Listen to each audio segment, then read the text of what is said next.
बिस्मिल्लाहिर्रहमानिर्रहीम। Ninth class mathematics Sindh board एक बार फिर आपको खुशामदीद कहते हैं। आज का हमारा लेक्चर होने वाला है रेडिकल एंड एक्सपोनेंशियल फॉर्म के ऊपर, जिसमें हम पढ़ रहे होंगे कि क्या होती हैं रेडिकल फॉर्म, क्या होती है एक्सपोनेंशियल फॉर्म, और किस तरह से हम किसी नंबर को रेडिकल फॉर्म से एक्सपोनेंशियल फॉर्म में या फिर एक्सपोनेंशियल फॉर्म से रेडिकल फॉर्म में चेंज करते हैं। तो आपके सामने यहाँ पर लिखा हुआ आपको नज़र आ रहा है कि ये वाली जो फॉर्म है, ये वाली, इसके अंदर देखें क्या लिखा हुआ है कि यहाँ पर एक n लिखा हुआ है और एक अंदर a लिखा हुआ है और एक ये साइन बनी हुई है। इसे कहते हैं रेडिकल फॉर्म। और दूसरी जगह पर बीच में इक्वल है और फिर a, फिर उसके ऊपर एक ऊपर करके लिखा हुआ है 1/n। इसे कहते हैं एक्सपोनेंशियल फॉर्म। अब ये तो हमें पता चल गया कि ये होती है रेडिकल फॉर्म जिसमें इस तरह से कोई नंबर लिखा होता है, और ये वाली होती है एक्सपोनेंशियल फॉर्म जिसमें इस तरह से कोई नंबर लिखा होता है। लेकिन अब इनके अंदर की जो चीज़ें हैं, जैसा कि n है या a है, इनके कुछ नाम हैं। इन नामों से जो है वो हम इन्हें कॉल करते हैं ताकि हमें पता हो कि हम किस चीज़ के बारे में बात कर रहे हैं। तो in radical form n is called index. n जो है वो हमारा इंडेक्स कहलाता है, जबकि जो अंदर वाला a है and a is called radicand. a जो है वो हमारा कहलाता है रेडिकेंड। n है हमारा इंडेक्स और a है हमारा रेडिकेंड। इसे मैं ब्लैक से कर देता हूँ ताकि हमारा जो है वो थोड़ा हाईलाइट हो जाए। तो in radical form n is called index and a is called radicand. And ये वाली सिंबल है, this symbol is called radical sign. ये वाली सिंबल जो कि हमारी यहाँ पर भी मौजूद है, ये वाली, इसे रेडिकल साइन कहा जाता है। अब अगला चलते हैं एक्सपोनेंशियल फॉर्म की तरफ। अब एक्सपोनेंशियल फॉर्म में a जो है वो हमारा कहलाता है बेस। एक्सपोनेंशियल फॉर्म में a है हमारी बेस, और and 1/n is called exponent, और 1/n जो है वो एक्सपोनेंट कहलाता है। a जो है वो हमारी कहलाता है बेस, और 1/n ये पूरी वैल्यू जो सुपरस्क्रिप्ट में लिखी जाएगी। सुपरस्क्रिप्ट होता है कि जो आपका नॉर्मल आप जो लिख रहे होते हैं उससे थोड़ा सा ऊपर करके कुछ छोटा सा लिखा जाता है, उसे हम सुपरस्क्रिप्ट कहते हैं। जैसे यहाँ 1/n है, वो a से थोड़ा सा ऊपर करके और थोड़ा सा छोटे साइज में लिखा गया है, तो इसे सुपरस्क्रिप्ट कहते हैं। और इसी तरह से अगर कोई चीज़ नीचे करके छोटी सी लिखी होती है तो उसे सबस्क्रिप्ट कहते हैं। तो सुपरस्क्रिप्ट में अगर किसी नंबर के कोई दूसरा नंबर लिखा होता है तो उसे मैथमेटिक्स में हम उसे एक्सपोनेंट कहते हैं, सुपरस्क्रिप्ट वाले नंबर को। जैसा कि यहाँ पर 1/n जो है वो एक्सपोनेंट कहलाता है। अब इन्हें पढ़ा कैसे जाएगा? जो रेडिकल फॉर्म है और एक्सपोनेंशियल फॉर्म है, इसमें हम नंबर को पढ़ेंगे कैसे? तो हम इसमें जो रेडिकल फॉर्म है उसमें इस तरह पढ़ेंगे nth रूट ऑफ a। यहाँ मैं लिख देता हूँ nth रूट ऑफ a। ये हमारा जो है वो इसको इस तरह पढ़ा जाएगा। यहाँ जो भी नंबर होगा n की जगह, उसकी जगह n की जगह वो आ जाएगा। जैसे अगर 4 होगा तो 4th रूट ऑफ a की जगह भी कोई भी नंबर हो सकता है। हम आगे डिस्कस करते हैं कि वो कौन से नंबर हो सकते हैं। इसी तरह एक्सपोनेंशियल फॉर्म में हम इसे पढ़ेंगे a to the power 1/n। इस वाले को हम इस तरह पढ़ेंगे nth रूट ऑफ a, और जब एक्सपोनेंशियल फॉर्म हो जाएगी तो a to the power 1/n।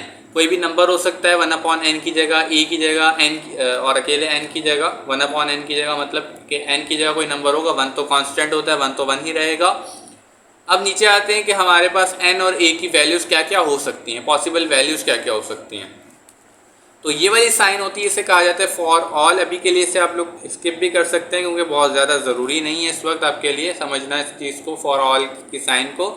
लेकिन चूँकि लिखा हुआ है इस वजह से मैं बता रहा हूँ। इस वाली साइन को जो उल्टा करके a लिखा हुआ है, इसे पढ़ते हैं for all. For all n belongs to natural numbers. इसे इस तरह हम पढ़ते हैं, हमें छोटी क्लासेस में भी सिखाया जाता है जब हम सेट्स के चैप्टर को पढ़ रहे होते हैं। n belongs to natural number, यानी कि n कोई भी नेचुरल नंबर हो सकता है and n is greater than 1, और n जो है वो 1 से बड़ा होगा। यानी हम n की जगह ऊपर जो हमारी दोनों फॉर्म्स हैं उनमें n की जगह हम कोई भी नेचुरल नंबर ले सकते हैं और वो क्या होगा, वो 1 से बड़ा कोई भी नेचुरल नंबर हो सकता है, यानी कि 2 से नंबर सिंपल स्टार्ट होंगे, 2, 3, 4 और ऑनवर्ड्स ये चलते रहेंगे। इसी तरह से जो ए है वो क्या होगा, वो कोई भी रियल नंबर होगा। रियल नंबर हमने हमारे जो पहला लेक्चर था उसमें भी पढ़ा था, और उसके अलावा हमने हमारे दूसरे लेक्चर्स में भी या तीसरे लेक्चर में भी हमने उसे डिस्कस किया था, रियल नंबर्स क्या होते हैं। तो आप लोग उस लेक्चर को ले लें, अगर आपको पता है तो ये अच्छी बात है। तो फिलहाल हमारा रेडिकल और एक्सपोनेंशियल फॉर्म के दरमियान जो डिफरेंस है वो हमने पढ़ लिया है। अब जो है वो हम कुछ क्वेश्चंस को सॉल्व करेंगे, कुछ क्वेश्चंस को, यानी कि हम एक्सरसाइज 1.3 को अपनी सॉल्व करेंगे। तो 1.3 में हमें पहला क्वेश्चन जो है वो दिया हुआ है। पहला क्वेश्चन जो है वो क्या कह रहा है, identify radicand and index in the following. अब आपको नीचे कुछ क्वेश्चंस दिए मैं बुक में, मैं यहाँ पर भी लिख देता हूँ। उनमें हमने रेडिकेंड और इंडेक्स को हमने आइडेंटिफाई करना है कि कौन सा नंबर जो है वो इस नंबर के अंदर रेडिकेंड है और कौन सा जो है वो इंडेक्स है। तो हम स्टार्ट करते हैं। और पुरानी बुक्स में जो है वो क्वेश्चन नंबर 1 में आपको कहा गया था right the base and exponent of the following. Base और एक्सपोनेंट वाला भी एक क्वेश्चन था पुरानी बुक्स में, लेकिन जो नई बुक्स आई हैं उनमें ये क्वेश्चन को हटा दिया गया है और डायरेक्ट सिर्फ रेडिकेंड और इंडेक्स वाला दे दिया है। तो अगर बेस और एक्सपोनेंट का भी आपसे पूछ लिया जाता है तो हमने ऊपर डिस्कस कर लिया कि कौन सी चीज़ बेस कहलाती है और कौन सा एक्सपोनेंट कहलाता है। तो यहाँ पर हम जो हमारी न्यू बुक है उसके हिसाब से करेंगे, जो इस वक्त हमारी बुक चल रही है। तो उसके अंदर पहला क्वेश्चन है identify radicand and index in the following. तो स्टार्ट करते हैं हमारे पहले पार्ट से। पहले पार्ट के अंदर हमसे कहा जा रहा है क्यूब रूट ऑफ 5। अच्छा, एक और चीज़ याद रखनी है, अगर ये 3 होगा तो इसे क्यूब रूट कहा जाएगा। मैं इधर लिख देता हूँ, क्यूब रूट ऑफ 5। और अगर यहाँ पर 2 होगा तो इसे स्क्वायर रूट कहा जाएगा। और यहाँ पर 2 जब होता है तो हम उसे लिखते नहीं हैं। जब यहाँ पर अकेला 2 होता है 3 की जगह तो हम उसे लिखते नहीं हैं, इस बात को भी याद रखना है। अगर नहीं भी लिखा हो तो हम यही वहाँ पर कंसीडर करते हैं कि वहाँ पर 2 है। तो यहाँ पर आपसे क्यूब रूट ऑफ 5 कहा गया। आपने क्या करना है, इसमें बताना है कि कौन सा आपका इंडेक्स है और कौन सा रेडिकेंड है। तो मैं यहाँ पर R से जो है वो रेडिकेंड को लिखूंगा और I से इंडेक्स को लिखूंगा। तो आप लोगों ने सिंपल इसी तरह काम कर लेना है। आंसर में हम क्या लिख रहे होंगे, जो हमारा R है यानी कि हमारा रेडिकेंड है वो इसमें 5 है, अंदर वाला जो भी नंबर होगा, और जो हमारा इंडेक्स है जिसे मैं I से लिख रहा हूँ वो हमारा क्या कहलाएगा, यहाँ पर हमारा इस क्वेश्चन के अंदर वो 3 है। तो ये हमारा सिंपल सा हमने आइडेंटिफाई करना है, सिर्फ इसमें हमने ना कोई सॉल्व करना है ना हमने कन्वर्ट करना है। तो होपफुली ये समझ में आ गया होगा किस तरह किया मैंने। सिंपल सा काम है, अपने सिर्फ बताना है कि कौन सी चीज़ क्या कहलाती है। नेक्स्ट हम देख सकते हैं नंबर 2 पर। नंबर 2 पर हमारे पास है 4th root of x upon y। इस तरह से आपको क्वेश्चन दिया हुआ है, तो इसके अंदर भी आपने सेम वही काम करना है, आंसर लिखना है। रेडिकेंड को आप पूरा लिख लेंगे तो बेहतर है, मैं यहाँ सिर्फ r लिख रहा हूँ। तो r जो है वो हमारा यहाँ पर x अपॉन y, पूरा ही जो वैल्यू है रेडिकल की साइन के नीचे वो हमारा पूरा रेडिकेंड कहलाता है। तो x अपॉन y जो है वो हमारा यहाँ पर रेडिकेंड कहलाएगा, जबकि I यानी कि इंडेक्स हमारा यहाँ पर जो है वो 4 है, यहाँ पर इंडेक्स हमारा 4 है। तो ये हमारा इसी का सेकंड पार्ट हो गया। अब थर्ड पार्ट की तरफ चलेंगे। थर्ड पार्ट क्या कहता है, थर्ड पार्ट के अंदर लिखा हुआ है 5th root of x square y z, ये लिखा हुआ है। इसे हम कर लेते हैं, सिंपल है बिल्कुल, कोई मुश्किल नहीं है इसके अंदर भी। सिंपल हमने लिखना है आंसर। आंसर के अंदर r की यानी कि रेडिकेंड की जो वैल्यू है वो है x स्क्वेयर y z, यानी कि रेडिकल साइन के अंदर जितनी भी वैल्यूज़ हैं वो सारी, जबकि हमारा जो इंडेक्स है वो हमारा यहाँ पर 5 है। तो होपफुली ये बिल्कुल आसान रहा होगा। सॉरी हमने इंडेक्स लिख दिया, 5 तो लिखा नहीं। Index is equal to 5। Hopefully बिल्कुल आसान रहा होगा, कोई आपको मुश्किल नहीं हुई होगी इसमें।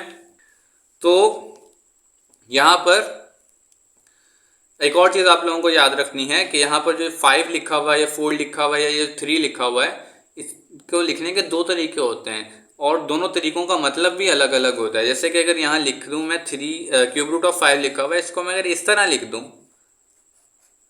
तो इसका और जो ये हमारा क्वेश्चन दिया हुआ है इसका मतलब अलग अलग है। इसका मतलब है कि 3 स्क्वायर रूट ऑफ 5 से मल्टीप्लाई हो रहा है, इस और जो ये वाला 3 है इसका मतलब है कि ये इंडेक्स में है। ये हमारा जो 3 है ये कहलाता है कोफिशिएंट। अगर किसी नंबर के साथ मल्टीप्लाई हो रहा हो तो उसे क्या कहा जाता है, कोफिशिएंट। और इसका पता कैसे चलेगा कि कब कोफिशिएंट है कब इंडेक्स है ये, तो सिंपल आपने याद रखना है कि जब उसके साथ ही बिल्कुल करके लिखा होगा, जैसा कि यहाँ पर थोड़ा उसके ऊपर लिखा गया, इस चीज़ के ऊपर लिखा गया है, लेकिन इसमें हमने क्या किया है, साइड में करके लिखा है, उसको बिल्कुल उसके ऊपर नहीं लिखा और उसी के साइज का भी लिखा है। तो आप लोग इससे अंदाज़ा लगा सकते हैं कि ये कोफिशिएंट है और यहाँ पर यही वाला 3 जो है इंडेक्स है। इसी तरह अगर मैं यहाँ पर लिख देता 4 और फिर multiplied by square root of x upon y, तो यहाँ पे 4 है, ये भी कोफिशिएंट कहलाता। तो इस चीज़ को भी याद रखना है। इंशाअल्लाह हम लोग जो है वो इसके मज़ीद क्वेश्चंस भी सॉल्व कर रहे होंगे। तो अब चलते हैं अपने नेक्स्ट क्वेश्चन की तरफ, क्वेश्चन नंबर 2 की तरफ। तो क्वेश्चन नंबर 2 है हमारे पास, transform the following into exponential form. अब हमने क्या करना है कि जो हमारे क्वेश्चंस थे हमने कहा था कि हम किस तरह से ट्रांसफॉर्म करेंगे एक्सपोनेंशियल फॉर्म में या रेडिकल फॉर्म में किसी नंबर को। तो अब ये वाले वो क्वेश्चंस हैं कि जिसके अंदर हम ये लोग ये सब कुछ कर रहे होंगे। तो पहला पार्ट हमारे पास है स्क्वायर रूट, उसके बाद 3/4 और इसको ब्रैकेट में लिखा गया है जबकि इसकी ज़रूरत नहीं थी, लेकिन अगर लिखा हुआ है तो हम भी लिखेंगे, ब्रैकेट की यहाँ ज़रूरत नहीं थी। ओके, सो यहाँ पे सॉल्व इसको किस तरह करना है हम इधर मैं इधर लिख देता हूँ एक दफ़ा ताकि जो है वो हमें याद रहे कि हमने क्या करना है। यहाँ पर हमने यूज़ करना है इस वाले चीज़ को, यहाँ पे मैं लिख देता हूँ, वैसे लिखने की ज़रूरत नहीं है लेकिन यहाँ लिख देंगे ताकि हमें याद रहे।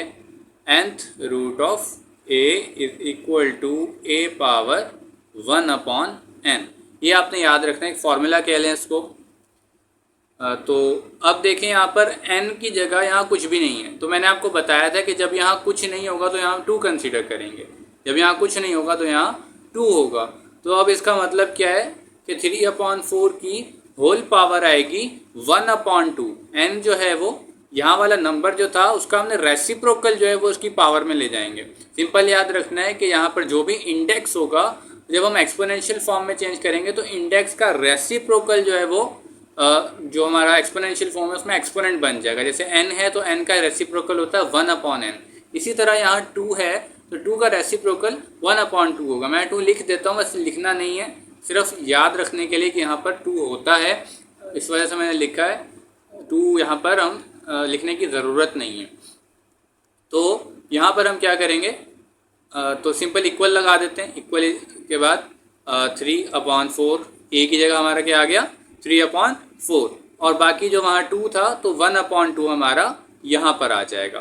तो ये सिंपल इस तरह से आपने कन्वर्ट करना है। बाकी इसको सॉल्व करना है नहीं करना वो कहा नहीं गया, जब कहा जाएगा तो हम करेंगे भी सॉल्व, लेकिन फ़िलहाल सिर्फ ट्रांसफॉर्म करने का कहा गया है। तो पहला पार्ट तो इस तरह हो गया। अब बाकी सारे पार्ट्स करते हैं बारी बारी। तो दूसरे पार्ट में आते हैं। दूसरे पार्ट में हमसे कहा जा रहा है स्क्वायर रूट, फिर से ब्रैकेट लगाई गई है x/y होल पावर 5। अच्छा, अब यहाँ पर एक और चीज़ याद रखनी है। पीछे कुछ आपके बुक में आप लोगों को इससे पिछले पेज पे जो क्वेश्चन जहाँ लिखे हैं उससे पिछले पेजेस पे आपको कुछ इसकी प्रॉपर्टीज़ मिल जाएंगी। मेरे ख्याल में पेज नंबर जो है वो आपका है, एक मिनट में देखूं, पेज नंबर आपका पेज नंबर जो है वो 13 है, जिस पर आपको रेडिकल की कुछ प्रॉपर्टीज़ मिल जाएंगी। तो वहाँ से चाहें तो आप उनको देख भी सकते हैं या हम साथ साथ करते रहेंगे तो मैं आपको बताता भी रहूँगा। तो यहाँ पर हमारे पास आ गया है x/y होल पावर 5। तो इसको सॉल्व करते हैं। इसको सॉल्व करेंगे तो यहाँ पर हमारे पास क्या है, सॉल्यूशन लिखते हैं, उसके बाद इक्वल लगाएंगे। सिंपल a की जगह यहाँ हमारे पास x/y पावर 5, इसकी अब की बार जब वो पावर 5 भी आ गया तो क्या करेंगे, तो आपने याद रखना है कि जब भी कोई पावर होगी तो वो जो पावर है वो इंडेक्स के रेसिप्रोकल से मल्टीप्लाई हो जाएगी। जैसा कि यहाँ कुछ नहीं है तो इंडेक्स जो है 2 है, 2 का रेसिप्रोकल होगा 1/2, तो जो 5 है वो 1/2 से मल्टीप्लाई हो जाएगा। हम अगर साइड पर इसको मल्टीप्लाई कर लें सिंपल, तो 5 मल्टीप्लाई बाय 1/2 का मतलब बनेगा 5/2, ये इस तरह से बन जाएगा। तो हम इस तरह करेंगे, 5 की जगह, पावर 5 की जगह अब की बार क्या आ जाएगा, पावर 5/2। और क्यों आएगा हमने देख लिया उसको। तो यहाँ पर हम लिखेंगे x/y होल पावर 5/2। जिनकी मैथ्स अच्छी है, बेसिक मैथ्स अच्छी है, उनको तो ये सिंपल याद हो जाएगा, लेकिन अगर नहीं तो आप लोग इस तरह से इसको देख सकते हैं, या मैं इसको सर्कल कर दूं, इस तरह से आप इसको देख सकते हैं कि हमने किया क्या है यहाँ पर। तो सिंपल से आपका आंसर हो जाएगा। अब नेक्स्ट पार्ट की तरफ चलते हैं। पार्ट नंबर हमारा है 3। थर्ड पार्ट पर आएंगे। थर्ड पार्ट पर आपसे क्या कहा जा रहा है, cube root of y/x whole power -5। अच्छा, अब हमने पावर्स -5 ये छोटी क्लासेस में पढ़ी हुई तो हैं, लेकिन हमने इस क्लास में अभी तक, हमारी इस बुक में हमने इस चीज़ को डिस्कस नहीं किया। तो यहाँ पर हम जो है वो इसको मैं सिंपल बता देता हूँ कि हम जब माइनस की पावर होगी तो क्या करेंगे। जब भी आपके पास याद रखना है माइनस की पावर बाहर लगी हो, तो आप जो अंदर वाली वैल्यू है उसका रेसिप्रोकल करेंगे, यानी न्यूमरेटर को डिनोमिनेटर बना देंगे और डिनोमिनेटर को न्यूमरेटर बना देंगे। आम अल्फाज में कहें, सादा ज़ुबान में, तो जो ऊपर वाली वैल्यू है उसे नीचे ले आएंगे और नीचे वाली वैल्यू को ऊपर ले जाएंगे। y/x है तो हम x/y बना देंगे। अब किस तरह करेंगे, सबसे पहले तो हम देखें कि हमारे पास क्या है, x/y, और बाहर जो 3 है तो सिंपल वही काम होगा। जब 2 था तो 5/2 बन गया था, अब 3 है तो 5/3। लेकिन -5/3 है तो इस वजह से हम क्या कर रहे होंगे, यहाँ पर इसका रेसिप्रोकल करेंगे। तो सिंपल मैं लिख देता हूँ x/y, और फिर रेसिप्रोकल करने की वजह कि हमने नेगेटिव खत्म करना है। अब नेगेटिव खत्म हो जाएगा पावर से, और याद रखना सिर्फ पावर से खत्म होगा, अगर अंदर नेगेटिव होता तो वो नहीं खत्म होगा। ये हम आगे करेंगे इनको, लॉ ऑफ एक्सपोनेंट एक्सरसाइज 1.4 में, तो वहाँ हम देखेंगे इसको।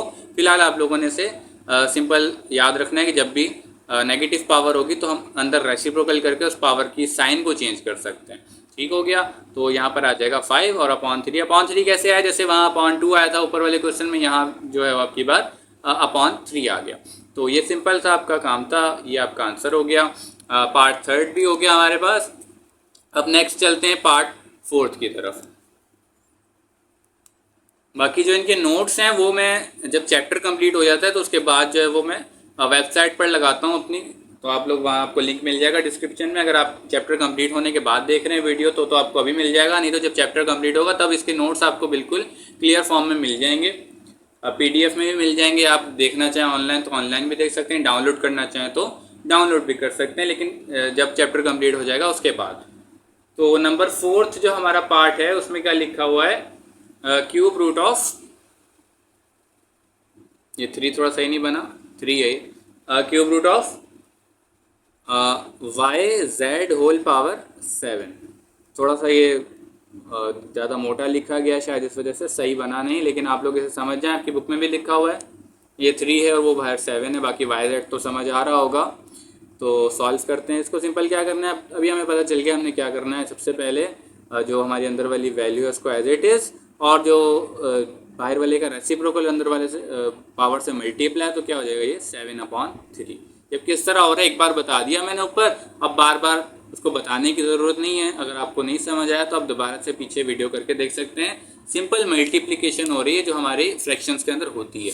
तो ये हमारे 4 पार्ट्स हो चुके हैं। अब जो है वो हम अगले 5-6 पार्ट्स की तरफ चलते हैं। सारे पार्ट्स यहाँ पर करवाऊँगा, लेकिन एक और चीज़ याद रखनी है कि जब आपको समझ आ जाए, कॉन्सेप्ट क्लियर हो जाए, उसके बाद आपने सारे क्वेश्चन खुद करने हैं, और खुद करने के बाद जो है वो आपने यहाँ पर आंसर आपने मैच करके देखना है, या सॉल्यूशन अपना मैच करके देखना है। इससे आपका मैथ अच्छा होगा। सिर्फ आपको देख लेंगे, उसके बाद उसी क्वेश्चन को दोबारा कर लेंगे। प्रैक्टिस तो हो सकती है, लेकिन काफ़ी अच्छा आपका मैथ कोई अच्छा नहीं होने वाला उससे। तो इस चीज़ को आप लोगों ने ध्यान में रखना है। तो नंबर 5th पार्ट है हमारे पास, 9th रूट ऑफ 27। सिंपल है ये, तो अभी हमने किया, सिंपल है। ए पावर nth रूट ऑफ ए वाला इसमें सिंपल लगा लेंगे। यहाँ भी लिख दूँ ताकि याद रहे कि हमने क्या कर रहे हैं। यहाँ पे nth root of a is equal to a power 1/n। तो यहाँ पे भी सिंपल वही हो जाएगा, 27 पावर 1/9। अच्छा, आप 27 को ब्रैकेट में लिख सकते हैं, ब्रैकेट के बगैर भी लिख सकते हैं। सिंगल वैल्यू होगी तो हम ब्रैकेट के बगैर लिखने को प्रेफर करेंगे। अगर ज़्यादा वैल्यूज़ होंगी तो हम ब्रैकेट लगाकर उसके करेंगे। वैसे ब्रैकेट लगाएं या ना लगाएं मर्जी है। हाँ, ज़्यादा वैल्यूज़ होंगी तो उसके अंदर आपको ब्रैकेट लाजमी लगानी पड़ेगी, नहीं तो वो फिर गलत हो जाएगा। वो क्यों गलत होगा वो बाद में देखेंगे। तो ये हो गया। नेक्स्ट फिर हमारे पास है पार्ट 6। क्या लिखा हुआ है? Cube root of -64 square, -64 square. अच्छा, एक और चीज़ भी याद रखनी, छोटी क्लासेस में ये चीज़ भी पढ़ी होगी, जब स्क्वायर किसी नेगेटिव नंबर का लिया जाता है तो वो नंबर पॉजिटिव हो जाता है। तो हम यहाँ पे स्क्वायर तो नहीं ले रहे, लेकिन हम ये नेगेटिव को ख़त्म करेंगे, क्योंकि स्क्वायर जब भी नेगेटिव नंबर का लिया जाता है तो वो पॉजिटिव हो जाता है। तो यहाँ पर क्या हो जाएगा? Simple 64 power 2/3। अब 2/3 कैसे आया? हमने पीछे अभी किया है। 5/2 जो हमने किया था उससे बाकी और कोई पार्ट्स किए हमने, सब में यही किया है। तो यहाँ पे भी इसी वजह से हुआ है। अच्छा, बिल्कुल सिंपल हैं, बाकी तो आसान ही आ गया। मैं वैसे ही कर रहा हूँ ताकि सारे क्वेश्चंस कंप्लीट हो जाएं। नहीं तो आप लोग यहाँ पे वीडियो को पॉज करके खुद भी कर सकते हैं, और मेरे ख्याल में पॉज करके देखने की ज़रूरत भी नहीं होगी। एक बार आप लोग अभी स्किप ही कर दें बिल्कुल, तो भी आपका काम चल जाएगा। लेकिन अगर किसी को देखनी है तो देखना मना नहीं है बिल्कुल। Cube root of next part है 1/2 whole power m, 1/2 whole power m। इसका सॉल्यूशन क्या होगा? सिंपल। अब बाहर पावर जो m है वो यहाँ पे जैसे हमारा ये 2 था, वहाँ अब जो m आ गया, बाकी काम सेम है। हम क्या करेंगे? Equal to 1/2 whole power m/3।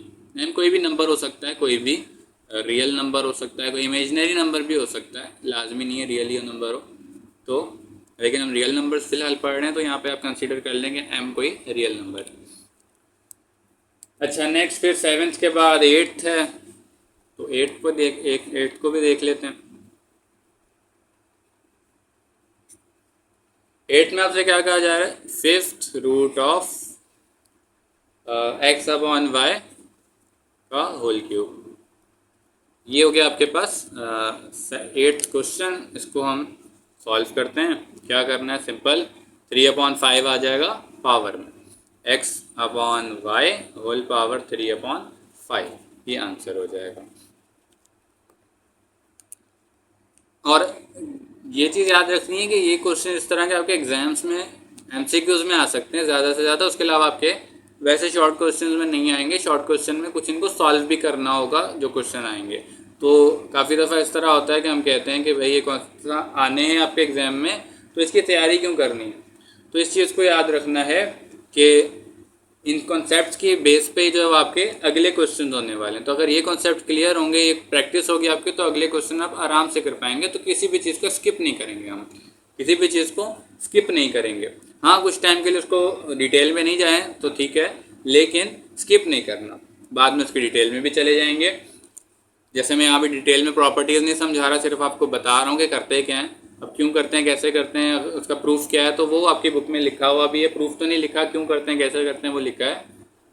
Proof जो आप इंटरनेट पर सर्च भी कर सकते हैं, या मैं कभी यहाँ पे शॉर्ट वीडियोस में प्रूफ भी करवा देंगे हम इसको। तो फिलहाल के लिए अपने क्वेश्चन पे आते हैं। क्यूब रूट ऑफ, अच्छा अब यहाँ पे डबल रेडिकल है, ठीक है। तो डबल रेडिकल में आपने क्या करना है? डबल रेडिकल में आपके पास, हम इसको थोड़ा सा सॉल्व करते हैं लंबा, उसके बाद आपको शॉर्ट बताता हूँ कि शॉर्ट आप किस तरह करेंगे। जितने मर्जी रेडिकल आप सिंपल कर सकेंगे। तो इसको हम क्या करेंगे? अब पहले हम क्या करेंगे? अंदर वाले रेडिकल को सॉल्व करेंगे। अंदर वाले को करें, बाहर वाले को करें, एक ही बात है, लेकिन अंदर वाले को करें तो बेहतर है। तो अंदर वाले में क्या है? स्क्वायर रूट 4/3, यहाँ 2 है इंडेक्स में, और अंदर 4/3, बाहर वाले को हम नहीं छेड़ेंगे। तो क्या लिखेंगे यहाँ पे? क्यूब रूट ऑफ, ये बाहर वाले को हम नहीं छेड़ रहे, सिर्फ अंदर वाले को चेंज कर रहे हैं, 4/3 होल पावर 1/2। ठीक हो गया। अब जो है वो सिंपल हमारा ऊपर वाले क्वेश्चंस की तरह बन चुका है। तो यहाँ पे हम सॉल्व कर लेंगे इसको। क्या लिखेंगे? इज इक्वल टू, दो स्टेप्स में हो रहा है ये। अब 3 को 1/2 से जब मल्टीप्लाई करेंगे, सिंपल मल्टीप्लिकेशन है, या ओरल भी कर सकते हैं, ये मैं वैसे ही लिख रहा हूँ। 1/3 को करेंगे, सॉरी, इसके रेसिप्रोकल को करना है। 1/3 को करेंगे, 1/6 हो जाएगा ये। तो क्या हो जाएगा? 4/3 होल पावर 1 डिवाइडेड बाय 6। ये आपके पास इसका आंसर होगा। अब इसके शॉर्ट में आप किस तरह कर सकते हैं, दो स्टेप्स में किया, हम ज़्यादा रेडिकल हो तो हम ज़्यादा स्टेप करने पड़ेंगे, तो शॉर्ट में किस तरह कर सकते हैं। तो शॉर्ट में आपने याद रखना है कि ये जो ये नंबर्स हैं ना, इन सबको मल्टीप्लाई करवा देना है। यहाँ पे जो भी नंबर होंगे इंडेक्स में, जैसे कि यहाँ 3 या 2 अगर आगे और भी होता तो हम सबको क्या करते हैं, मल्टीप्लाई, और 1 दैट नंबर। जैसे कि यहाँ 3 था, यहाँ 2 था, 3 2 था 6, तो 1/6 आ गया। यहाँ भी 3 होता तो 3 3 9, 1/9 आ जाता। एक और रेडिकल होता है, जैसे मैं एक लगा भी दूँ अगर एग्जाम्पल के तौर पर, तो हम क्या करेंगे, ये आपकी प्रॉपर्टीज़ लिखी हुई बुक में, उसमें लिखा हुआ है, आप उसमें जाकर देख सकते हैं। बाकी ये मैं बता देता हूँ आपको एग्जाम्पल की तरह, एग्जाम्पल से। तो यहाँ पर क्या है, 3 है, तो अंदर हम कह लें कि भाई एक और है 5 वाला, और फिर उसके अंदर है 4/3। अगर इस तरह होता तो क्या करते, 3 5 15 और 15 2 30, तो ये बन जाता 4/3 होल पावर 1/30। ठीक है, तो इस तरह से आपका ये काम होता है कि आप सबको मल्टीप्लाई करवा के उनका रेसिप्रोकल कर लेंगे, सबको मल्टीप्लाई करवा के उसका रेसिप्रोकल कर लेंगे। तो सिंपल सा ये था कॉन्सेप्ट। ये तो रफ वर्क है हमारा इतना, ये वाला जो है वो रफ वर्क है। बाकी ये जो है वो हमारा काम है, जो आपने याद रखना है, करना है इसको खुद से भी। तो ये आपका क्वेश्चन नंबर 2 कंप्लीट हो गया। आप क्वेश्चन नंबर 3 की तरफ चलेंगे। तो क्वेश्चन नंबर 3 है, transform the following into radical forms. तो सिंपल वही चीज़ है, उसका समझ लें रिवर्स है कि आपको जो है वो एक्सपोनेंशियल फॉर्म में दी होगी और आपने जो इसको रेडिकल फॉर्म में चेंज करना है। तो चेंज करने के लिए आप लोगों को एक चीज़ याद रखनी है, काम वही हो रहा होगा जो हमने वहाँ किया है, बस थोड़ा सा जो है वो कुछ चीज़ों को हम याद रखना है हमें, ताकि हम आसानी से कर सकें, शॉर्ट मेथड से उसको कर सकें। काम वही हो रहा होगा, हम कम स्टेप्स में करेंगे। तो यहाँ पर ये आपके पहला पार्ट दिया हुआ है, 3 है और 1/7 है बाहर। तो क्या करेंगे, जब भी आपको जो पावर है ना, जो भी पावर दी होगी, तो आपने उसको इस तरह बना लेना है कि वो 1 में आ जाए। जैसा कि अगर आपको दी होती है 2/3, तो आप इसको इस तरह बना लेंगे 2 × 1/3, इस तरह से। ठीक है, बस ये आपने याद रखना है कि करना है। अब अगले क्वेश्चंस कुछ आएंगे, उनमें हम ये कर रहे होंगे, तो उसमें आपको समझ आ जाएगा कि क्यों किया इसको हमने। ठीक हो गया। तो यहाँ पे तो ऑलरेडी 1/7 है बाहर पावर, तो हम क्या करते हैं, इसका रिवर्स करना है। तो 1/7 जो भी पावर है उसका रेसिप्रोकल किधर चला जाता है, इंडेक्स में। इंडेक्स का रेसिप्रोकल पावर में आता है, तो पावर का रेसिप्रोकल वापस किधर चला जाएगा, इंडेक्स में, और बाकी जो नंबर रह जाएगा वो हम रेडिकल के अंदर लिख देंगे। तो 1/7 का रेसिप्रोकल। अच्छा, अब रेसिप्रोकल समझ में ना आए तो उसका मतलब क्या है कि जो ऊपर वाली वैल्यूज़ को नीचे रख देना, नीचे वाली को ऊपर। ज़्यादातर बच्चों को समझ आता होगा, लेकिन कुछ को शायद ना आता हो, बहुत सारों को आता होगा, वो छोटी क्लासेस में पढ़ाया जाता है इस चीज़ को। अभी तक हमने यहाँ नहीं पढ़ा था, लेकिन मैंने बता दिया कि असल में है क्या। और शायद मैंने पढ़ा भी, हमने जो प्रॉपर्टीज ऑफ रियल नंबर्स पढ़ी थी, उसमें मेरे ख्याल में लेक्चर में मैंने बताया था, शायद नहीं भी बताया, तो इस चीज़ को याद रखना, रेसिप्रोकल क्या होता है। तो सिंपल काम करते हैं, 1/7 का रेसिप्रोकल 7 खुद होगा, 7/1 जो कि 7 ही होता है, 7, और अंदर आ जाएगा 5/3। अच्छा, अब इसको ब्रैकेट में भी लिख सकते हैं 5/3 को, मतलब अकेले 5 को, 3 जो है वो बाहर लिखने, या मर्जी है इस तरह डायरेक्ट भी लिख सकते हैं, एक ही वैल्यू है, इसके ऊपर पावर लगी हुई है। तो ये हो गया आपका पहला पार्ट। अच्छा, नेक्स्ट में हम चलते हैं, क्या लिखा हुआ है, नंबर 2। नंबर 2 पर है क्या लिखा है, ab⁻−2 और 1/3 बाहर है इसकी पावर। अब यहाँ पर देखें कि सबसे पहले तो हम वही काम करते हैं जो हमारा है, 1/3 है, तो इंडेक्स में जो है वो उसका चला जाएगा, उसका रेसिप्रोकल पावर का 1/3 का। तो 1/3 का रेसिप्रोकल क्या होता है, अकेला 3, तो 3 चला जाएगा इंडेक्स में, और अंदर रह जाएगा ab⁻−2। ठीक हो गया। अब माइनस की पावर है, लेकिन यहाँ पर देखेंगे ब्रैकेट नहीं लगा हुआ, वो अंदर ब्रैकेट लगा हुआ, तो ब्रैकेट ये 1/3 की वजह से था, ये 1/3 जब इधर आ गया तो वो ब्रैकेट ख़त्म हो गया। लेकिन अंदर जो ब्रैकेट नहीं लगा हुआ उसको हम क्या कहेंगे कि मैंने बताया था कि जब सिंगल वैल्यू हो तो हम ब्रैकेट ना लगाएं तो काम चल जाता है। लेकिन यहाँ 2 वैल्यूज़ हैं, ab⁻−2, तो ये कॉन्सेप्ट भी जो छोटी क्लासेस में सिखाया जाता है, लेकिन अगर नहीं सिखाया गया तो मैं बताता हूँ कि ए बी पावर -2 का मतलब है कि अकेले बी के ऊपर -2 पावर है, ए के ऊपर कोई पावर नहीं है, ए के ऊपर 1 पावर है जो कि लिखी नहीं जाती, तो बी के ऊपर जो है वो -2 पावर है। तो अब जब नेगेटिव पावर है तो हमने क्या कहा था कि उसका रेसिप्रोकल कर देंगे। रेसिप्रोकल का मतलब क्या कि ऊपर वाली वैल्यू नीचे, नीचे वाली ऊपर। तो अगर बी ऊपर है तो इस वक्त किधर चला जाएगा, वो नीचे। तो सिंपल आपने यही करना है काम, क्योंकि बुक में आपके आंसर, बाकी ये आंसर ठीक है रेडिकल फॉर्म में, लेकिन बुक में आपको क्या कहा गया है, बुक में जो आंसर दिया गया हम उसको मैच करने की कोशिश करेंगे। तो बुक में आपको जो आंसर दिया गया उसको किस तरह से किया हुआ है, तो इस तरह से किया हुआ है कि ए अपॉन बी पावर अब जो है उसकी पॉजिटिव हो जाएगी।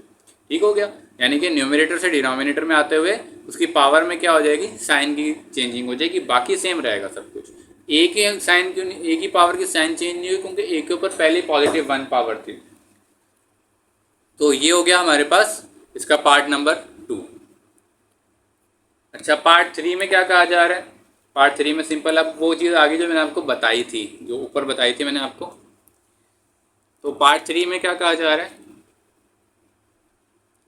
पार्ट 3 में लिखा हुआ है, पहले तो स्क्वायर ब्रैकेट बनी हुई है, फिर अंदर एक और स्मॉल ब्रैकेट बनी हुई है, क्या लिखा हुआ है 5/7, और फिर पावर लगी हुई है 3, और फिर स्क्वायर ब्रैकेट के पास पावर लगी हुई है 5/7।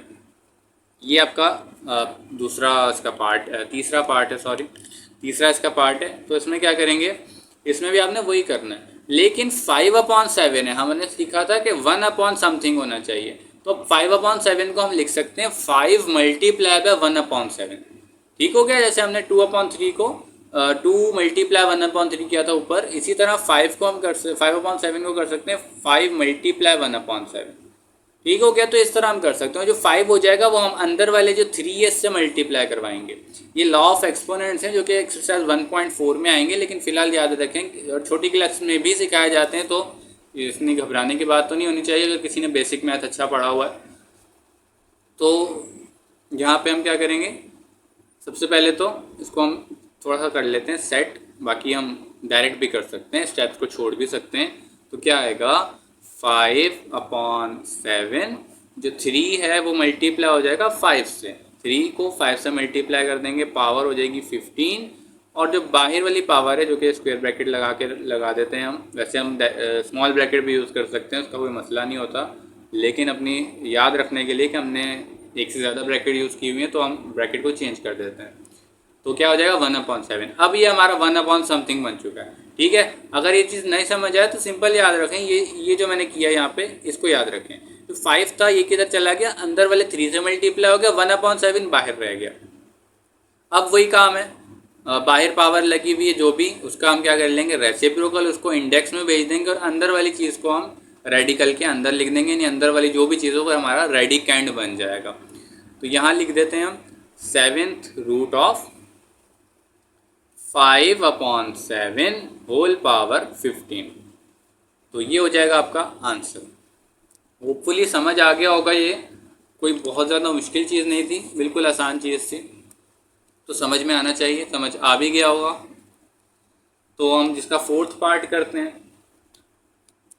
अच्छा, 4th पार्ट में, बल्कि 4th आप ऐसा कीजिएगा, खुद कीजिएगा, आप मुझे कमेंट में उसका आंसर दे दीजिएगा, वो बिल्कुल छोटा है, कोई आपको कॉपी पेन की शायद ज़रूरत भी ना पड़े। तो 5वां हम करते हैं, ठीक है। तो चौथा जो है वो आप लोग कमेंट में आंसर देंगे, कमेंट में दे सकते हैं, और कमेंट में दें तो बेहतर है, दूसरे लोग भी देख लेंगे, कमेंट में ही दीजिएगा। और अगर कोई ना देना चाहे तो लाजमी नहीं है, लेकिन अगर दे देंगे तो आपकी अपनी प्रैक्टिस हो जाएगी। तो क्या आ जाएगा 11/13 और 12/13, और फिर ये वाली ब्रैकेट बन, और फिर स्क्वायर ब्रैकेट बन, और फिर 1/5।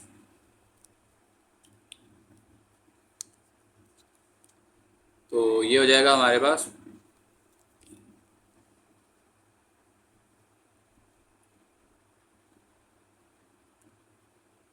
यहाँ पर सॉल्यूशन। अच्छा, अब इसमें भी सिंपल वही काम करना है, इसको सॉल्व करने की ज़रूरत नहीं है, क्योंकि बुक में जो हमारा आंसर है उसमें इसको सॉल्व नहीं किया गया। सॉल्व करना चाहें तो कर भी सकते हैं, ज़रूरी नहीं है, क्योंकि सिर्फ ट्रांसफॉर्म करने का कहा गया है, कोई आपको ये नहीं कहा गया कि आपने इसको जो है वो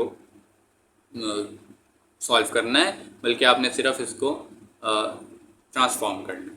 तो क्या लिखेंगे, 1/5 का रेसिप्रोकल होता है अकेला 5, और वो इंडेक्स में चला गया, रेडिकल में क्या रह जाएगा 11/13 और 12/13। ये हो गया आपके पास एक्सरसाइज 1.4 कंप्लीट बिल्कुल, और बल्कि 1.4 बोल दिया, 1.3 कंप्लीट हुई है, सॉरी 1.3 हमारी कंप्लीट हुई है। 1.4 हम नेक्स्ट उसमें करेंगे, पहले लॉ ऑफ एक्सपोनेंट समझेंगे, उसके बाद जो है वो हम एक्सरसाइज 1.4 करेंगे। मेरे ख्याल में 2 पार्ट्स बनेंगे, अगर एक से काम हुआ तो मैं एक में ही बना दूंगा सारा। तो हमने आज क्या क्या सीखा उसको रिकैप जल्दी से बता दूं आप लोगों को। हमने सीखा क्या क्या, बाकी आप लोग जो देखना होगा रिवाइज करना है तो आप दोबारा से भी देख सकते हैं वीडियो को। तो हमने सीखा कि रेडिकल क्या होता है, इन एक्सपोनेंशियल फॉर्म क्या होती है, रेडिकल फॉर्म क्या होती है, रेडिकेंड, इंडेक्स, ये चीज़ें पढ़ी हमने। उसके बाद हमने ये पढ़ा कि ट्रांसफॉर्म किस तरह करते हैं रेडिकल फॉर्म से एक्सपोनेंशियल फॉर्म में और एक्सपोनेंशियल फॉर्म से रेडिकल फॉर्म में। तो होपफुली बिल्कुल क्लियर होगा, कोई इसमें डाउट नहीं होगा आप लोगों को। अगर कोई डाउट हो तो आप लोग मुझसे डीएम कर सकते हैं इंस्टाग्राम पे, या कमेंट कर सकते हैं, या और आप जब फेसबुक पर मैसेज कर सकते हैं। तो आप जहाँ पर भी मुझसे कांटेक्ट करेंगे, मैं इंशाल्लाह आप लोगों का डाउट क्लियर करने की कोशिश करूँगा।